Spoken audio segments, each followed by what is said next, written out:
We've just watched a presentation of Ballad Lines. It sounds fantastic. How did you get involved in the project? So I originally saw it in 2023 at the development at the Mick Roberts Centre in Stirling. And at first I was just a fan. I listened to that cast recording over and over and over again, and I fell in love with it, and I'd never stopped thinking about it. And genuinely from the bottom of my heart, I would watch other movies and TV shows and musicals, and it would remind me of the themes of this show, and then I'd fall back in love with it again. So I just got the audition, and I was like, I'm just going to go in and be a fan and finally meet Finn Anderson for the first time.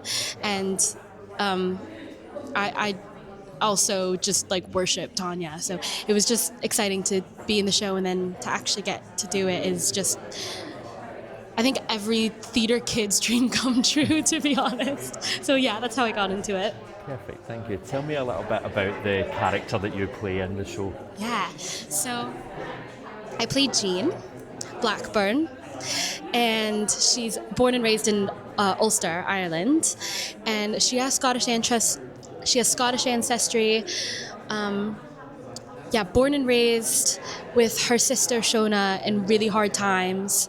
She becomes pregnant, and she kind of thinks to herself, I actually don't want to get married. I actually don't want to raise a kid here when times are so hard.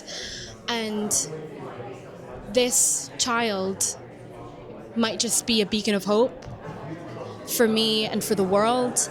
And in some really epic way, she just decides, I'm going to go against all convention. I'm going to keep a child.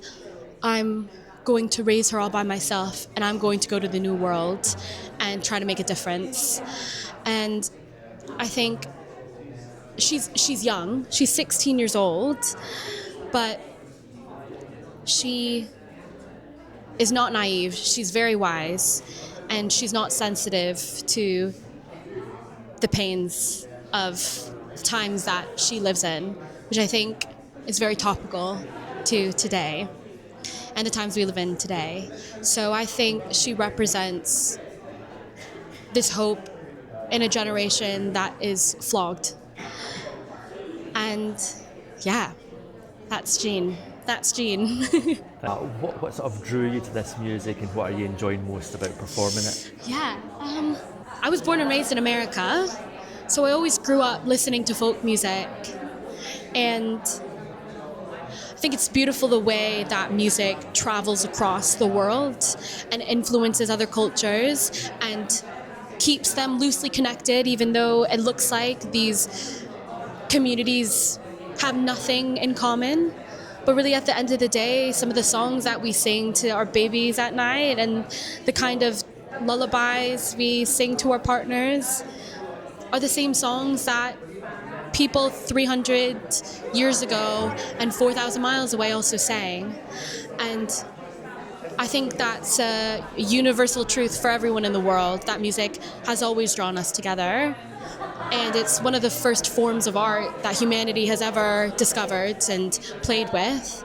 So I think that even though this celebrates Appalachian, Scottish, and Irish folk music,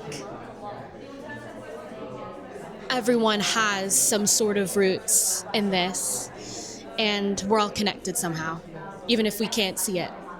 Thank you. And growing up in America, what was it like to then sit in the McRobert Arts Centre in Stirling and hear that music in the country where it was born? Yeah, growing up in America, I never thought I'd see myself studying in Scotland, living in Scotland, and then going down to London. And one thing that's so beautiful about music is it finds you wherever you are.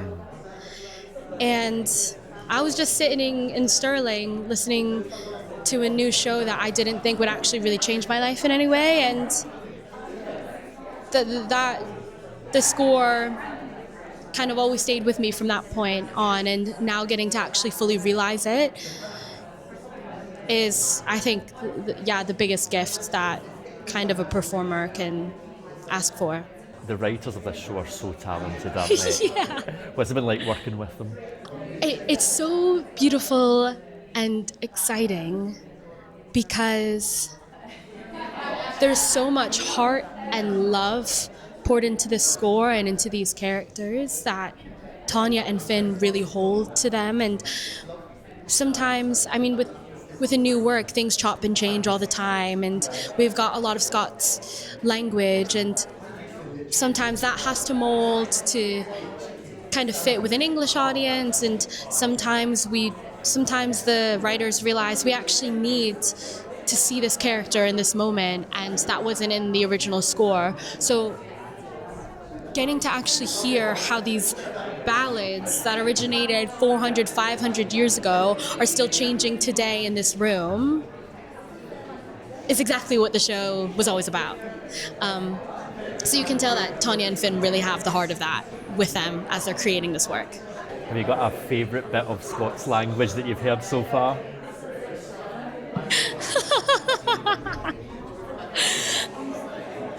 I love the word scunnard. I love it so much. And from studying in Scotland, I always say good.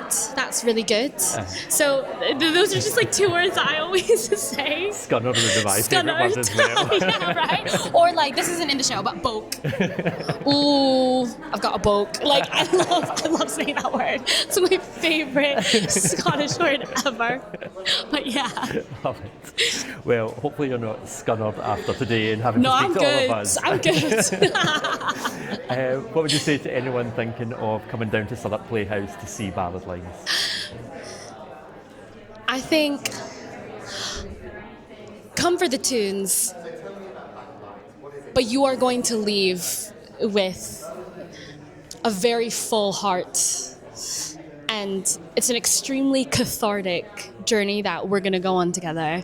And if that's what you're looking for in theatre in 2026, this is the show for you.